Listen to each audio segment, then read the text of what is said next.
গত মধ্যরাতে বাংলাদেশের সচেতন দেশপ্রেমিক মানুষের মনে কিছুটা শঙ্কা আতঙ্ক ছড়িয়ে পড়েছিল।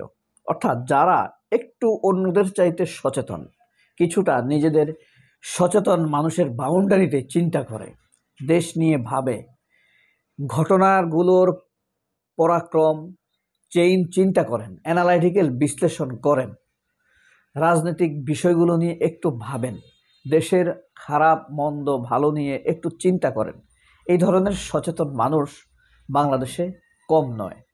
সেই মানুষগুলোর মধ্যে একটি আশঙ্কা ছিল যে বাংলাদেশে ধরেন পৃথিবীতে এমন কোনো সেনাবাহিনী নেই যে এরকম গুম খুন হত্যা ধর্ষণ লুটপাটের সাথে চুরি চামারির সাথে জড়িয়ে পড়ে।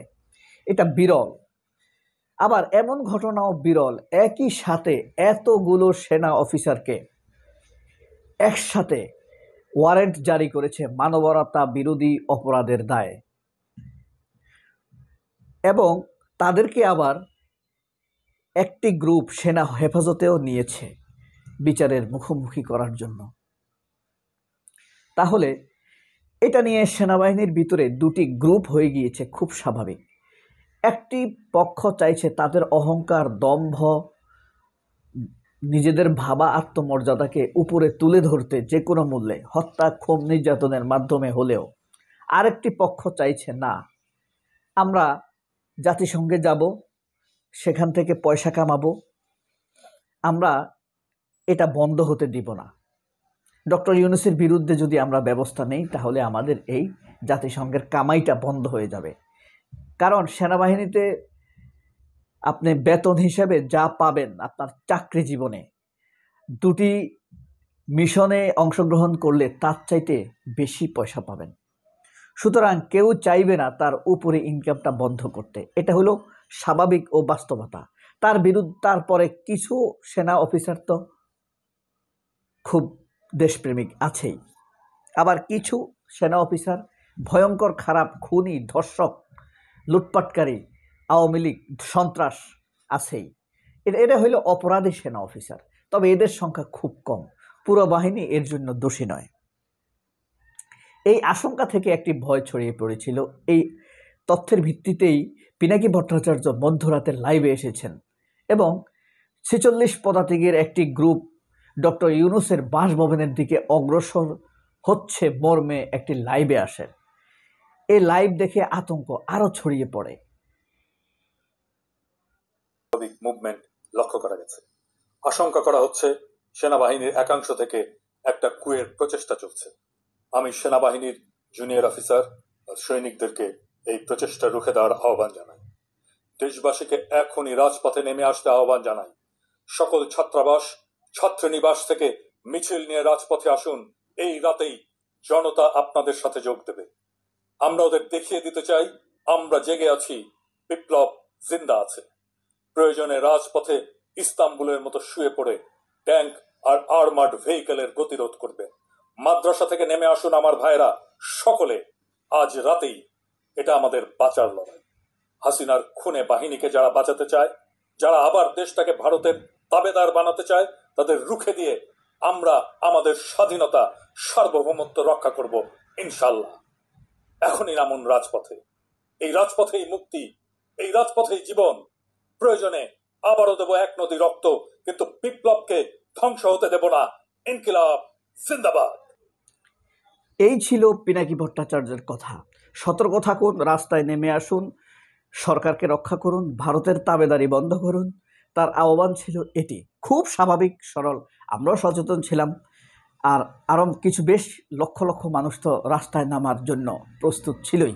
কিন্তু এইটাকে অ্যান্টি করে জুলকারনাইন সায়ের, আজিজের সাবেক বন্ধু, আরেক সেনা কর্মকর্তা, অপরাধী সেনা কর্মকর্তার বন্ধু জুলকারনাইন সায়ের সত্যিকার অর্থে মানুষের ভালোর জন্য কি কথা বলেছে?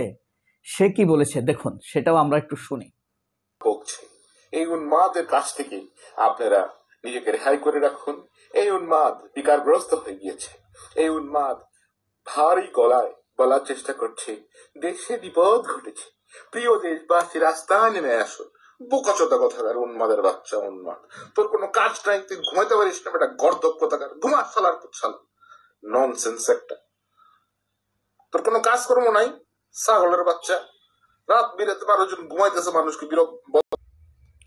প্রিয় বন্ধুরা, আপনারাই বুঝতে পারছেন কে দেশের জন্য চিন্তিত ছিল। পিনাকি ভট্টাচার্য দেশের কথা ভেবেছে, দেশের মানুষের কথা ভেবেছে।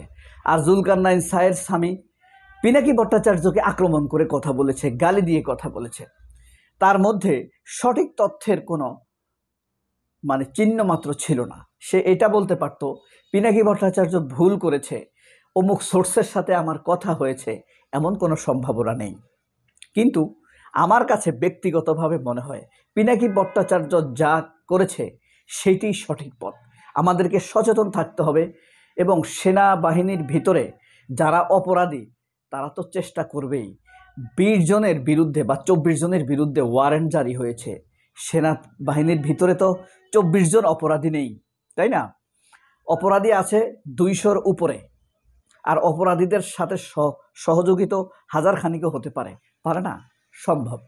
সুতরাং এবং তারা আছে সিনিয়র লেভেলে, সুতরাং তাদের লিডে খারাপ কিছু হতে পারে। পিনাকি ভট্টাচার্যের কথাটি অধিকতর বিশ্বাসযোগ্য। আর জুলকারনাইন সায়ের যা বলেছে তা বিশ্বাসযোগ্য তো নয়, বরং নিন্দনীয়। তিনি বলেছেন জাতি ঘুমাচ্ছে, তাদেরকে ঘুমাতে দাও, তুমি ঘুমের ডিস্টার্ব করছো। হ্যাঁ, দেশের মানুষকে ঘুমে রাখিয়ে শেখ হাসিনা 17 বছর এদেশের মানুষের উপরে অত্যাচার নির্যাতন করেছে। এদেশের মানুষকে ঘুমে রেখেই ভারত আমাদের দেশটা প্রায় দখলে নিয়ে গিয়েছে। এদেশের মানুষকে ঘুমে রেখেই এই জুলকারনাইন সায়ের আজিজ গংদের সাথে বন্ধুত্ব করেছে। আজিজেরা কোটি কোটি টাকা লুটপাট করেছে। আজিজের ভাইয়েরা এদেশে সন্ত্রাস করেও ক্ষমা পেয়ে গিয়েছে। প্রেসিডেন্টের সাথে একই অনুষ্ঠানে নৃত্যে অংশগ্রহণ করেছে। সুতরাং পিনাকি ভট্টাচার্যের মানুষকে সচেতন করার বিষয়টি অধিকতর গুরুত্বপূর্ণ মনে হয়েছে নাকি জুলকারনাইন সায়ের স্বামীর এই গালাগালি আপনার কাছে গুরুত্বপূর্ণ, অধিকতর সঠিক মনে হয়েছে? তা কমেন্ট বক্সে জানাবেন। আপনি কিছু মানুষ আছে দেখবেন পিনাকি, ইলিয়াস, কনক সারোয়ারকে ব্যক্তিগতভাবে আক্রমণ করে। এই আক্রমণের মূল ব্যাপার হলো কনক, পিনাকি, ইলিয়াসরা যে তথ্য দেয় সেই তথ্য এদের খণ্ডন করার, প্রতিপক্ষের খণ্ডন করার যোগ্যতা নেই। তথ্যের টু দ্য পয়েন্টে তারা চ্যালেঞ্জ করতে পারে না। এ কারণে ব্যক্তিগত আক্রমণ করে পিনাকি, ইলিয়াস, কনকদেরকে বা আরও অনেকে আছে দেশপ্রেমিক, তাদেরকে ছোট করতে চায়। তারা টু দ্য পয়েন্ট ধরে বলতে পারে না এই কথাটি ভুল, এই কথাটি ভুল, এই কথাটি মিথ্যা, এটা বলতে পারে না। এই মুরদ তাদের নেই খণ্ডন করার। এই কারণেই তারা গড় ডাইরেক্ট আক্রমণ করে, তির্যক আক্রমণ করে, যুক্তিহীন আক্রমণ করে, ব্যক্তিগত আক্রমণ করে। দেশ ভালো থাকুক। আমাদেরকে পিনাকির কথা ধরে আরও অনেকটা সময় সচেতন থাকতে হবে। সবাই অনেক ভালো থাকবেন। আল্লাহ হাফেজ। আসসালামু আলাইকুম।